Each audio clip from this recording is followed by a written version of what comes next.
Hey guys, Brian here. Welcome to vlog number 22. It's kind of crazy, we're already on vlog number 22, but for this one, I just kind of wanted to do kind of like a quick vlog. I don't think it's going to be too long. I don't know how deep I can really get into this topic, but I want to put the new GR owners, or just GR owners in general that are looking to kind of upgrade their wheels, onto the best wheel specs for your GR Corolla, whether what you're doing is track, stance, rally, you know, whatever you're doing. This is going to be a video that's going to kind of put you guys on, you know, the best wheel specs for that. And so with all that, I'm going to go ahead and show you guys Mac and Hazel. Here's Mac boy, here's little Hazel pie girl. They're just enjoying we're all enjoying our little walk this morning.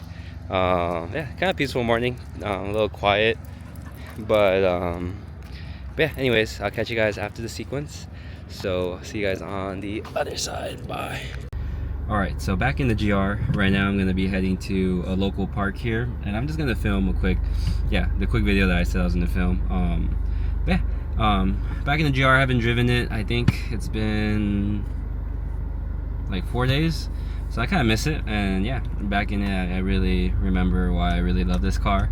Right now I've been dealing with a hole or a slow leak on on the driver's side tire, and so I do need to get that patched up. I think I'm kind of in between right now because I kind of just need new tires in general, like the Michelin Pilot Sport 4s that came with the car. They're kind of starting to run a little bit thin, so I'm thinking that I'm probably gonna end up just swapping them out anyways. But yeah, for the meantime, I think it should be good enough just to get me to the park and to the gym. I'm gonna go to the gym afterwards, so I'm kind of a little bit hyper right now with the pre-workout. It's all kind of, you know, slushing in my body.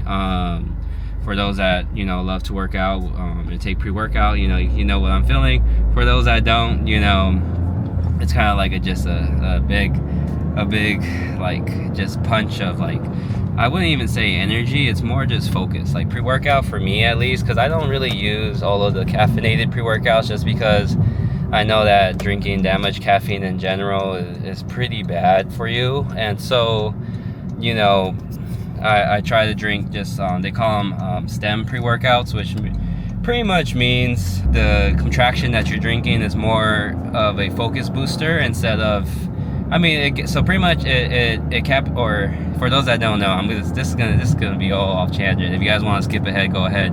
But pretty much they have caffeinated pre-workouts that just give you a burst of energy. Those are really good if you're working a lot, like if you work like a long 12-hour day and you just need to get to the gym. You know, you take one of those, give you that energy, you go work out really good. You know, you could work out really good, and it's a really good motivating part, you know, that part of the pre-workout. But for those that have been into the gym for a very long time, and maybe the caffeine is getting a little much, you know, like I remember when I was younger, you know, drinking pre-workout, like I wouldn't feel it unless the pre-workout, you know, blend had like at least 250 milligrams of coffee or caffeine, which is pretty much like 4 or 5 cups of coffee, which is kind of insane.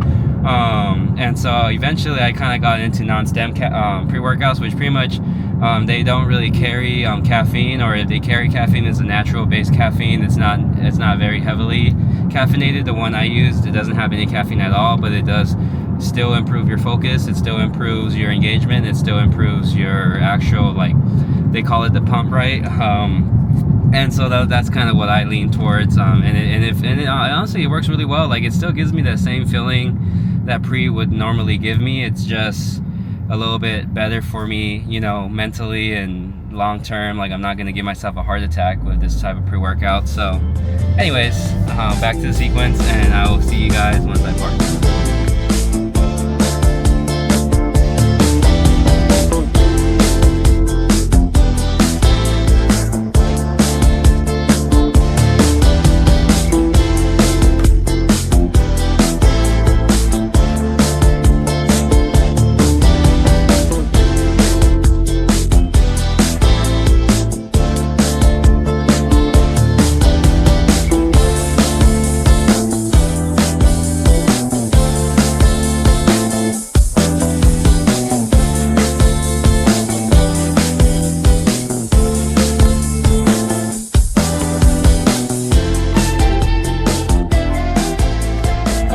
we're back. So I didn't realize it's like 100 degrees outside. I recorded a quick sequence for you guys of the car and everything, you know.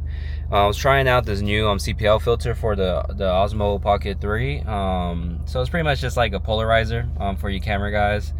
All it does is kind of like make more of the contrast elements kind of pop, so it kind of kills like glare, like paint glare and things like that. I'm gonna see on the computer like how good it's actually working, but yeah, it's like 100 degrees outside, so I'm gonna kind of sit inside in the AC, still get some sunlight from the sun going through the windows, but not be, you know, out there and walking around, just because, yeah, your boy's gonna start sweating. It's gonna look real bad, you know. My shirt's gonna get a little thing. You're gonna get some armpit stains, you know, all the nastiness. And you guys, I try to kind of get some good close-ups of the wheels themselves, and so you guys can kind of see my fitment and everything. If you guys are really interested in that, or like want to see better pictures of my fitment, just go on my Instagram. You know, like if you follow me on YouTube and you're not following me on Instagram, you know, go on Instagram. I post more there. I have a lot more followers there. I post a lot more of my creative ideas there, and so that's kind of a place where you guys can kind of keep track of me there too. But I do these daily, or I'm trying to do these daily, so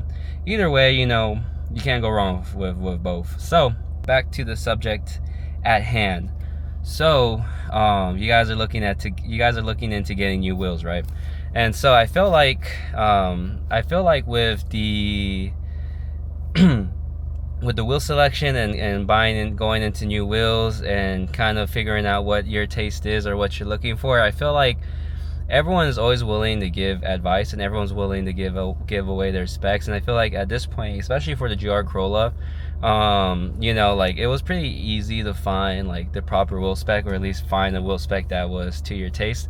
I would say that finding plus 22 wheels, offset wheels, is a little bit more difficult, more challenging, just because I feel like most wheel manufacturers at this point really specialize in plus 38. I think honestly, because me looking into it now, like plus 38 offset, it seems to be very versatile. Like you could run the plus 38 really well on the Type R, on the Civic, on the normal Civic, you know, on the WRX, and that gives like the perfect fitment for all of those platforms. So I feel like making that plus 38 was definitely, you know, a safe bet for all of these manufacturers to, you know, to do, and they're going to be able to sell those wheels.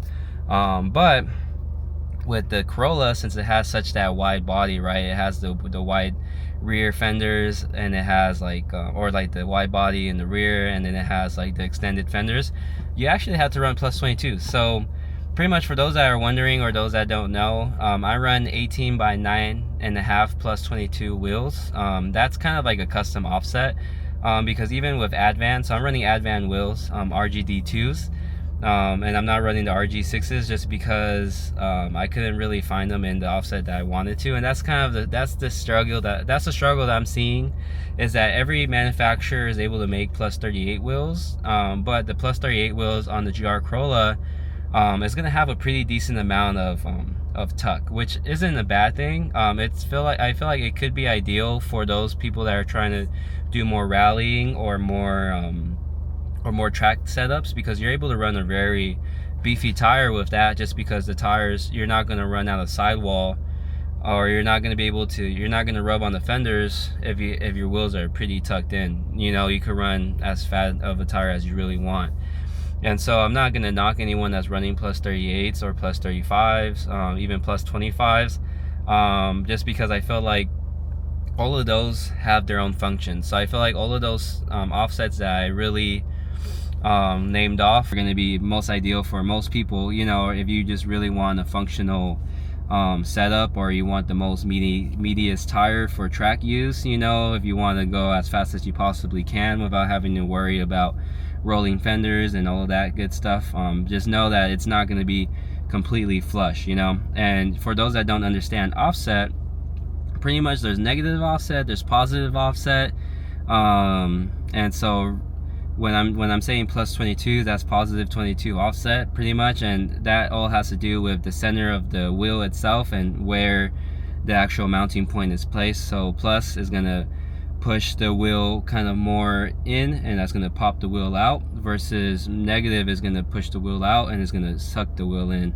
you know, as far as like the fender line and the actual lip of the wheel. That's kind of what you look into, and that's what you're really going to consider when you're looking for new wheels. And so with that being said, pretty much the most ideal for an STI or WRX or even Civic Si or Type Rs, you know, is plus 38. So pretty much that's going to fit perfectly flush on the fender well, maybe just a little bit slightly tucked in, but you're able to run like a 265 plus 275 tire with that setup without having to really run the risk of rubbing. And if you want to run an even wider tire, you can even roll your fenders and you are going to have that space. With the GR Corolla, is really the most ideal is going to be plus 22, and that's going to be as flush with the fenders as you would like, and you can run up to a 255 to 265 tire. I've seen people run 265s, but they do run into rubbing issues, so that's something to note. If you're running a plus 22, I could see if you're running a plus 25 that you're not going to have those same rubbing issues, just because it gives you those 3 millimeters worth of clearance. And honestly, like in the sense of like rubbing and not rubbing, that 3 millimeters is a very big deal. You know, it's the difference between running an offset too. You could also compensate with offsets, and that's another part of it too. There's so much that goes into getting new wheels, and I feel like a lot of people kind of cover these things, but at the same time they really like don't break it down to a point where I feel like it's easy to understand for most people that aren't like really big into the car scene, right? And so if you're looking for a flush setup that you're willing to kind of, you know, if you're gonna run like a 245, you're not really too focused on running on the track or even aggressive driving on the canyons, a 245 wheel tire, honestly, it'll be fine. Like I ran a 245 tire on my STI for the longest, and I never was like, you know, begging for more grip. Like it has, the all-wheel drive system compensates a lot, so a 245 tire on a plus 22 setup is going to be just fine. It's going to be slightly stretched, but not stretched to the point where you need to take it to a special shop, you know. Or even running like a 255 is going to be fine as well. Like I could see that being fine. I think the limit of the plus 22 is a 265, and I think that's what you have to consider if you want to take the car to the track. If it's going to be more of a track car, then you might want to run a plus 25 wheel or even like a plus 28 wheel, where the wheel is going to be slightly tucked in, but then that's going to give you that space to run a 265 to a 275 tire, which is going to give you the most grip altogether, you know, and you're not going to run the risk of, you know, of scraping and rubbing and all the drama that comes with running those bigger tires on a more aggressive setup, you know. And so I think that's going to be kind of the key here, is like you got to kind of think about like what do you want. Because for me personally, this is my daily driver. I know that I could track the car, and I know that running 245 to 255 tires is going to be just fine for what I'm doing, and I feel like I'm still going to enjoy the car at those sizes, you know. But if you're really like, this is going to be your all-out track car, you want to really max out the amount of performance you're going to get from a setup, then running that plus 25 to plus 28 offset wheel might be the most ideal for you, just because you're going to be able to run like a 265, a 275 with no drama, no issues, you know. Because I know people that run the more aggressive wheels on the track anyways, and you start to kind of either pull and roll fenders, cut fenders, I've even seen. And I feel like when you're doing all of that to a car, I feel like it's fine, especially if you plan to keep the car forever. But if you're not too sure about the car, or if you're a person that kind of goes through cars every like 4 to 5 years, you know, doing all of that to the fenders might not be the most ideal, especially for the next owner, you know. And I kind of think about those things too. Like I love to full send my cars, but I wouldn't do more than like roll the fenders, honestly. Like on my STI, like I did it myself, and I bought a little fender roller and I just rolled it nicely. I pulled it slightly, you know, like just a slight pull, just because I realized like what you need to do to pull it. It's not too far off of what I was doing to roll it, and it gave me space for 265s tires. Right now I'm running 265 tires now. I might be running 275s, but it was perfect for what I needed, you know, or it made sense for what I needed. And I felt like that car, I know for a fact I'm never gonna get rid of that car. I'm gonna, you know, if you see me in like maybe 40, 60 years, if you see me getting buried in an STI, you're gonna see all the headlines. I'm gonna make sure it's all over the news, right? I'm gonna make sure my family knows. Bury me in the STI. That's gonna be my coffin. You don't need to buy me a coffin. Just bury me in the car, you know?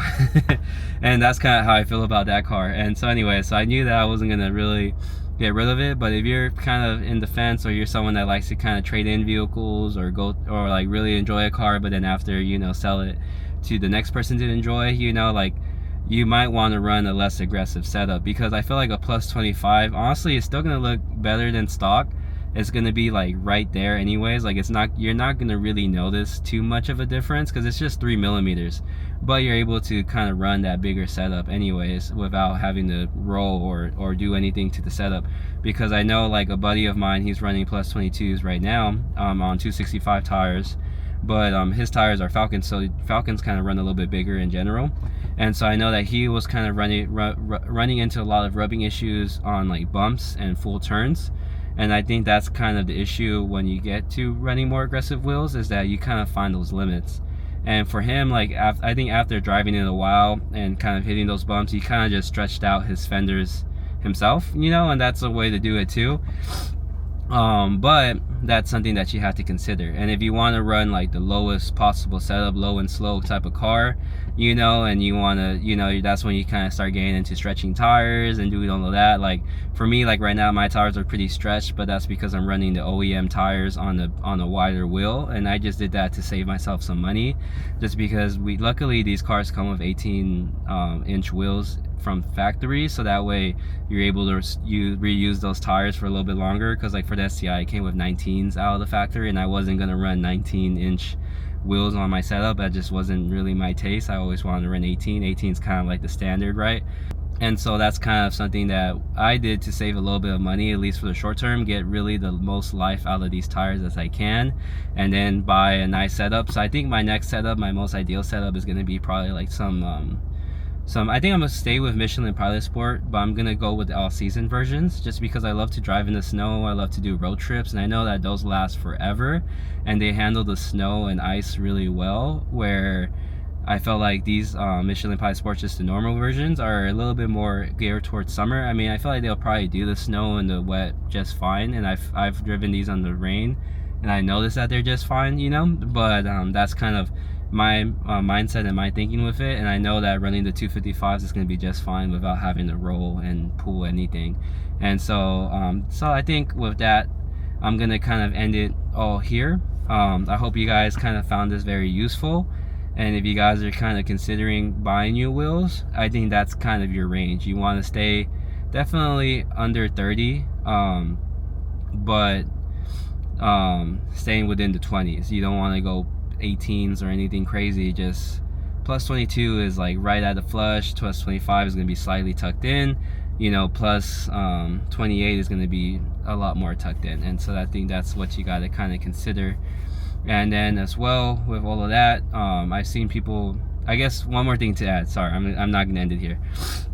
One more thing to add, I did see people that run 18x10 wheels with a plus 40 offset, which gives you that same kind of feel of a plus 22. And so if you want to run a 10-inch wheel, it's definitely possible. Honestly, I don't see the added benefit from that. I mean, maybe you're able to run a 265 or 275 with less bulk, I guess. Like, you don't have to stretch the wheel, or like it's not stretching the wheel, or it's not gonna kind of, because what happens when you run an oversized tire is that you'll start to get a lot of lip from the tire, and that's kind of what causes the rubbing in general, like altogether. And so when you run a wider rim itself, you might be able to kind of run the wider tire without having that lip start to form. I really like the lip. Like, I think it gives added protection to the lip of the wheel, so that way you're not getting curve marks too much. But at the same time, it also, I think for me, it's like it's that meaty setup, right? And that's more of my taste anyways. So, you know, that's also an option that I've seen as well. People run 10-inch wheels, 18x10s plus 40, and I've seen people do that setup and not have any real rubbing issues as well, and they're running like 265 tires, and that might be a more ideal setup too. But the nice part about running a 9.5 18 by 9.5 instead plus 22 is that you're able to keep the rim small. And for those that really like are into like weight savings and stuff, like having the smallest possible rim in general is going to be like the most weight cost or weight effective. And so, you know, that's something that you want to consider as well, because I've noticed that like when I run bigger wheels, they're a little bit heavier, they don't feel as nice. You run a little bit smaller wheels, you know, with nice tires, you grip really well, they spin really well, you know, and it's all kind of that balancing act, right? But either way, you can't go wrong with that specific offset. So 18 by 10 plus 40 or 18 by 9.5 plus 22. Either one is fine. Either one will fit well. And then based off of what your goals are, you know, running a plus 25 or even probably like a plus 50 on the 10-inch side, you know, will be just fine. So that way you can run a slightly bigger tire without having to worry about rubbing or rolling fenders. All right, I'm gonna end it here, but have a good day. Take care of yourself, drink your water, and I'll see you guys on the next one. Peace.